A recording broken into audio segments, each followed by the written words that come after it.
됐네요. 그러면 우리 학습 목표 한번 같이 확인해 보면서 수업 시작하도록 할게요.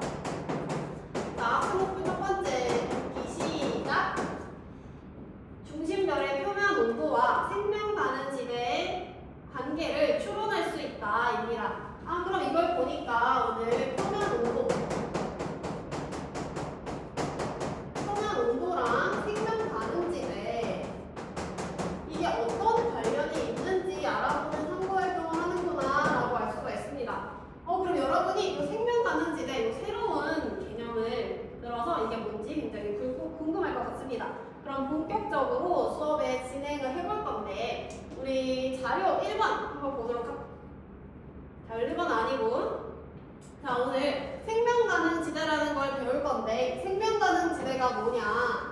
생명체가 살 수 있는 곳이라고 여러분이 기억하면 될 것 같아요. 생명체가 살려면 여러분 다양한 조건들이 필요하겠죠. 지금 태양계에서는 유일하게 생명체가 사는 곳이 지구예요. 그렇죠? 그러면 태양계 말고 다른 중심별의 그 외계 행성에는 생명체가 존재할 수도 있겠죠. 그렇죠? 아직 정확히 밝혀진 건 없지만 지구처럼 그런 생명체가 살 수 있는 조건이 충족이 된다면 다른 행성에도 생명체가 살 수도 있겠다라고 생각을 해볼 수 있을 것 같아요. 그러면 다른 외계 행성계에 생명체가 살기 위해서는 어떤 조건이 있으면 될까요? 한번 자기 생각을 발표해볼 친구 있을까요? 저기 뒤에 앉아있는 수찬이가 발표해준다고 합니다. 수찬이가 생명체가 살려면 당연히 음식도 필요하고 공기도 필요하고 이런 것들이 필요하다고 하네요. 좋은 의견입니다.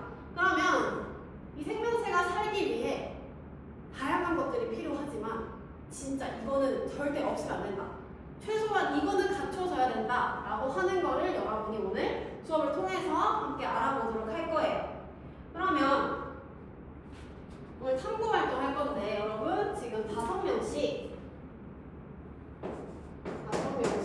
5모듐 잘 만들어줬네요. 그러면 지금 자료 1번과 자료 2번 가지고 오늘 탐구 활동 해볼 건데 자료 1번은 여러분이 배웠던 HR도가 나와 있어요.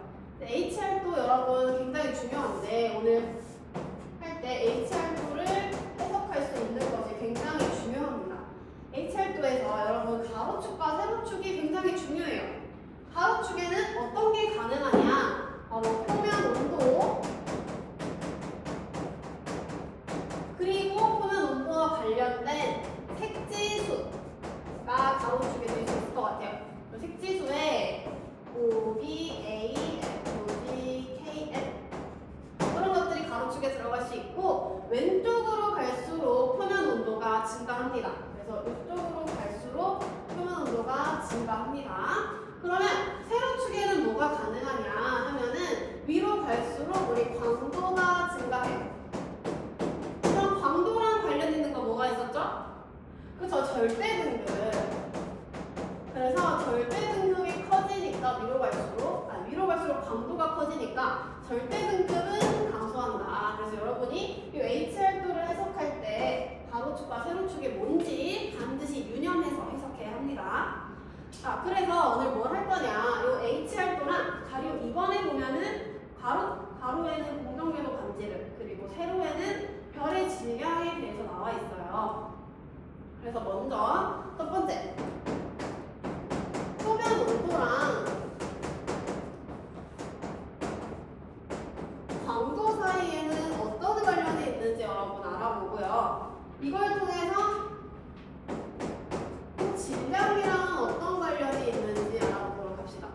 그리고 두 번째는 이 폭과 어떤 관련이 있는지 알아봐야 하기 때문에 이 질량이 생명 가는 지대의 폭과 거리에는 어떤 관련이 있는지 이거를 친구들과 이야기를 해보도록 할 거예요. 그러면 지금 자료 2번에 보면 생명 가는 지대가 나와 있는데 생명 가는 지대가 거리도 질량에 따라서 거리도 달라지고 있고 그리고 폭도 달라지고 있어요. 그래서 요거를 이렇게 두 번째 활동에서 여러분 알아보시면 지금부터 모둠 활동을 할 건데 이제 모둠 활동 할 거니까 여러분 우리 모둠 활동 규칙이 있었죠. 경청하고 기록하고 도와주면서 모든 친구들이 모둠 활동에 참여할 수 있도록 합시다. 그리고 모둠 활동 결과는 우리 하이러닝의 수업 게시판에 모두 공유해주고, 그리고 모둠 활동이 끝나면 다른 모든 친구들은 어떻게 생각을 했는지 피드백을 댓글로 달아보도록 합시다. 그러면 지금부터 탐구 활동 시간 15분 시작하도록 합시다. 시작!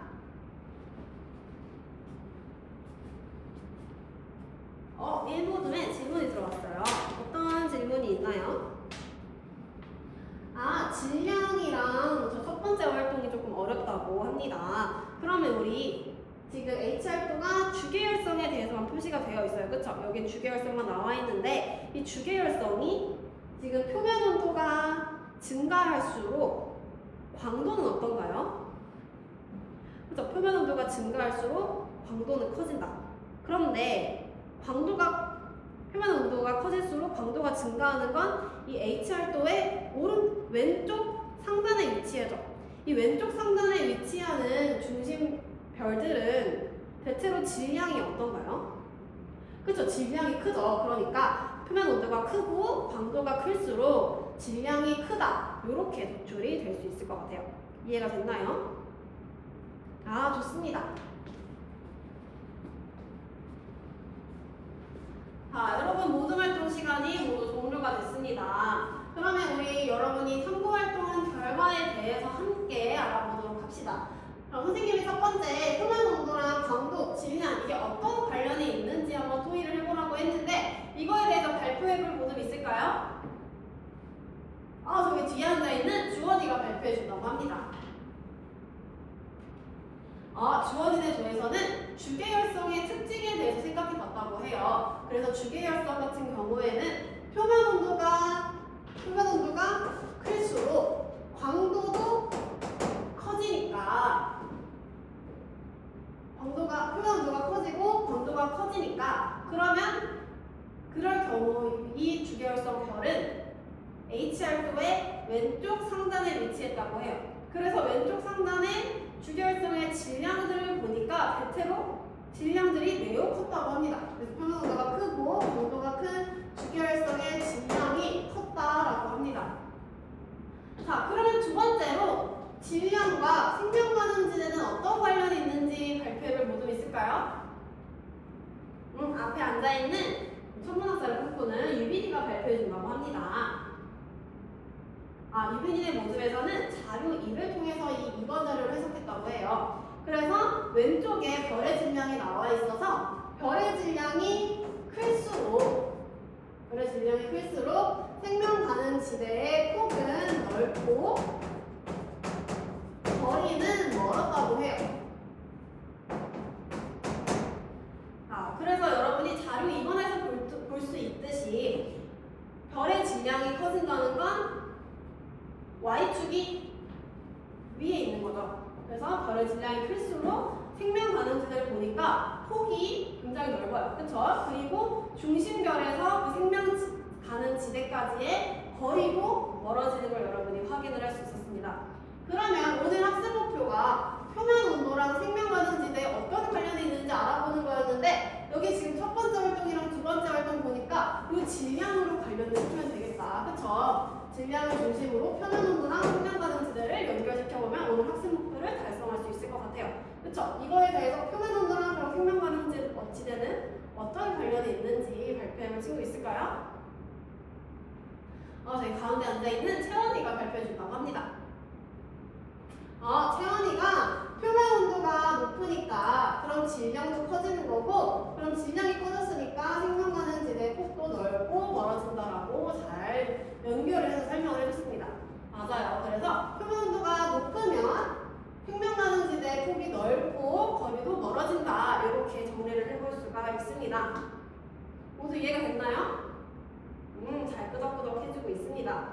그러면 오늘 여러분이 생명 가능지대에 대해서 알아봤는데 생명 가능지대가 바로 생명체가 살 수 있는 그 범위, 그 구역을 우리가 생명 가능지대라고 했어요. 그러면 선생님이 아까 동기 유발 시간에 여러분한테 생명체가 살기 위한 조건은 뭐가 있을까라고 질문을 해봤어요. 그쵸? 이걸 여러분이 지금 직접 디지털 기기, 여러분 다 111 스마트 기기를 가지고 있으니까 이걸 가지고 찾아보는 시간을 가져보도록 할 거예요. 이때 여러분이 챗GPT에 물어봐도 좋습니다. 그런데 단순히 생명 가능지대에 위치하려면 어떤 조건이 필요해? 라고 질문하는 것이 아니라 조금 더 구체적으로 여러분의 질문을 여러분이 원하는 답을 얻을 수 있도록 구체적으로 질문을 해주시고요. 그런 질문을 했을 때 답을 얻었다고 해도 그 답이 100% 맞는 것은 아닙니다. 그러니까 여러분이 이 답변을 반드시 2차 검증을 실시해야 해요. 그리고 여러분이 챗GPT 같은 생성형 AI를 사용하지 않는다면 다른 신뢰할 수 있을 만한 사이트를 이용해 주시면 됩니다. 그러면 지금부터 생명체가 살 수 있는 조건에 대해서 여러분이 10분 동안 찾아보도록 합시다. 시작! 네, 10분이 모두 종료가 되었습니다. 여러분 잘 선생님이 주의사항 안내해준 거 잘 지켜서 잘 찾아주었습니다. 그러면 선생님과 함께 생명체가 살 수 있는 조건에 대해서 알아보도록 합시다.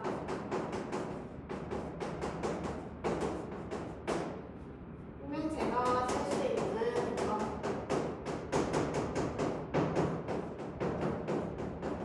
아까 우리 공기 유발 시간에 수찬이가 생명체가 살려면 먹을 것도 필요하고 물도 필요하고 이렇게 얘기를 해줬어요. 그러면 여기서 조금 더 구체화가 됐을 것 같은데 다른 모둠의 활동 결과에 대해서 발표해 볼 친구 있을까요? 여기 앞에 앉아있는 한결이가 발표를 해준다고 합니다. 아, 한결이가 선생님 최소한 물은 있어야 해요 라고 얘기해줬어요. 그쵸? 한결이가 추가적으로 선생님 물이 없으면 물은 없으면 안 되지만 음식이 없는 거는 한 며칠 정도는 버틸 수 있다고 해요. 그래서 반드시 물은 필요하다라고 잘 얘기를 해줬습니다. 그러면 또 발표해볼 친구 있을까요? 여기 뒤에 앉아있는 서연이가 발표를 해준다고 합니다. 아, 서연이가 공기라고 얘기해줬어요. 아, 좋아요. 그쵸? 사람이 생명체가 살려면 숨을 쉬어야겠죠. 그쵸? 그래서 공기가 필요하다. 그래서 여러분 얘를 대기가 있어야 한다. 조금 더 과학적인 개념으로 설명을 할 수 있을 것 같아요. 이 대기가 있어야 여러분 생명체가 숨을 쉴 수도 있고 그리고 기온을 일정하게 유지를 시켜줄 수가 있습니다. 그러면 다른 조건도 찾아본 친구 있을까요? 그럼 선생님이 추가적으로 얘기를 해주도록 할게요. 그리고 자기장이 있어야 여러분 태양풍을 차단받을 수가 있어요. 그런 중심별에 유해한 그런 고에너지들을 자기장이 차단을 해주게 됩니다. 조금 더 안전한 환경에서 거주를 할 수가 있겠죠. 자, 그러면 우리 오늘 배운 걸 바탕으로 이 외계 행성에 생명체가 존재하기 위한 중심별의 질량이 최소한 얼마나 필요한지에 대해서 알아보도록 할게요. 지금 지구가 탄생한 게 46억 년 전, 최초 생명체가 탄생한 게 38억 년 전입니다. 그러면 생명체가 탄생하기까지에는 8억 년이라는 시간이 필요해요. 그렇죠? 최소한 8억 년 이상은 있어야 생명체가 살 수 있는 조건이 되는 거예요. 그렇죠? 그런데 태양 질량이 태양 정도가 되면은 수명이 약 100억 년. 근데 질량이 3배 정도면은 수명이 4억 년밖에 안 된대요. 그러면 생명체가 존재하기 위해서는 질량이 태양 질량보다는 커야 하고 그리고 태양 질량의 3배보다는 작으면 생명체가 살 수 있겠다라는 걸 알 수가 있습니다. 자, 그러면 여러분 동료평가 하이러닝에 있으니까 업로드 해주시고요. 5분 배우평가 하이러닝에 들어가서 형성평가까지 실시하고 우리 배움 노트 작성하면서 수업 마무리하도록 합시다. 감사합니다.